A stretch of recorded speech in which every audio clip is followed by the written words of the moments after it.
আমরা গতকাল যে মানে ভিডিওটা করেছিলাম, তো সেই ভিডিওটাতে একটা জিনিস দেখানো হয়নি।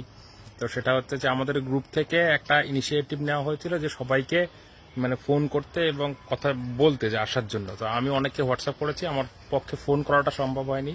কিন্তু এই যে হাতে যে লিস্টটা দেখছেন, এই যে এই লিস্ট, এই যে এটা লিস্ট, এই পুরো লিস্ট বানিয়েছে হচ্ছে এই সুকান্ত, আমাদের এই বন্ধু। তো এবার এই লিস্ট কি করে বানিয়েছে বা কি করেছে তার সম্পর্কে ও একটু বলবে। দেখেন, আমার সম্পর্কে আমি কোনো পরিচয় দিচ্ছি না, কিন্তু দীর্ঘ অনেকবার পরিচয় দেওয়া হয়ে গেছে, ভিডিওটা বড় হয়ে গেছে। তা আমি একটাই বলতে চাইছি, কালকে আমি হয়তো একটুখানি মিষ্টি সুরে বলেছিলাম, কিন্তু এটা আজকে ঝাঁঝালোভাবেই বলছি। দেখেন, আমি কিন্তু টিউশন পড়াই, প্রচুর টিউশন পড়াই, নাই করে আমি 20,000 টাকা টিউশন পড়াই। তাহলে কতবারই আমাকে যেতে হয় বুঝতে পারছেন। প্রত্যেক বাড়িতে বসে বসে গিয়ে এরকম ফোন করছি প্রত্যেক ক্যান্ডিডেট, এবং শুনবেন আমাদের নদিয়া গ্রুপে প্রত্যেকের সঙ্গে ভালোভাবে কথা বলছি এবং তার সমস্যা শুনছি এবং বলছি। কিন্তু আমি একটাই দেখছি, অনেকেই অজুহাত দিচ্ছেন, এখনো অজুহাত দিয়ে যাচ্ছেন। চাকরিটা হলে কি আমি কি আপনার মাইনাটাকে আমি আনতে যাব? বলেন, আপনিই তো নেবেন, এবং আপনি চাকরিটা পেলে আপনার পরিবার ভালোভাবে থাকবে এবং সমস্ত দিক ভালো হবে। এবং ওঠো, জাগো, আর কত আর নেই, আর সময় নেই, সময় তো শেষ হয়ে যাচ্ছে। এমনি বয়স আমাদের হাফ হয়ে গেছে, আর কতদিন বাঁচবো বলেন? 60 বছর আয়ু,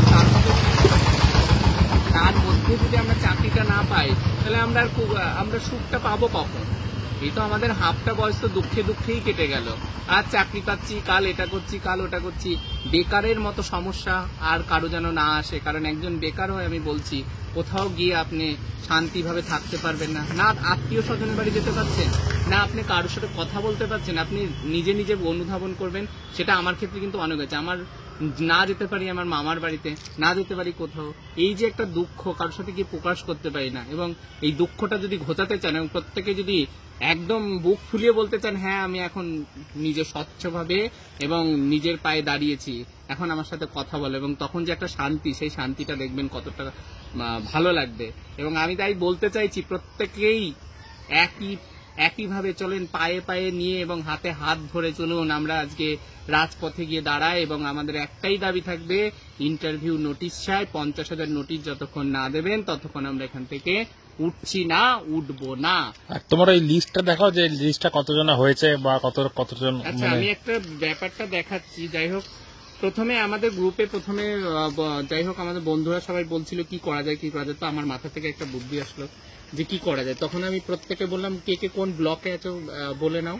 তো সবাই যখন রেসপন্স করলো এবং এই ব্লকে একে দায়িত্ব দেওয়া হলো, তারপরে আমি বললাম যে আমি নিজের থেকেই দায়িত্ব নিয়ে নিলাম যে প্রত্যেককে ফোন করবে। প্রত্যেককে ফোন করাটাও কিন্তু খুব চাপের ব্যাপার, কে কোন পরিস্থিতিতে থাকবে তাকে হ্যান্ডেলিং করা, এগুলো কিন্তু খুব চাপের ব্যাপার। যাই হোক, আমি ফোন করে প্রচুর লোকের মোটামুটি কতজন হয়েছে? মোটামুটি আমি নিজে ফোন করেছি নাই করে 150 জনের মতো। আমাদের গ্রুপে তো এখন মোটামুটি 110-20 জন হয়েছে। না, আমাদের গ্রুপে প্রায় 140-42 জন হয়েছে। আশা করি আমি এখনো যা হাতে টাইম আছে, মোটামুটি আমি 100 বলছি, 100 ভুলই বলছি, নাই করে আমি 500+ করবো। যেহেতু আমি প্রতিজ্ঞা নিয়েছি 500+ নিয়ে যাবো ক্যান্ডিডেট, 500+ বলছি, সেখানে 450+ আমি নিয়েই যাচ্ছি। এবং এই সংগ্রামী অভিনন্দন জানিয়ে আমি শেষ করছি, আর ভিডিওটা বাড়াচ্ছি না। এবং প্রত্যেকে বিরক্ত হতে পারে যে একই ছেলে প্রত্যেকদিন ভিডিও দেয়, কি ধরনের ছেলে।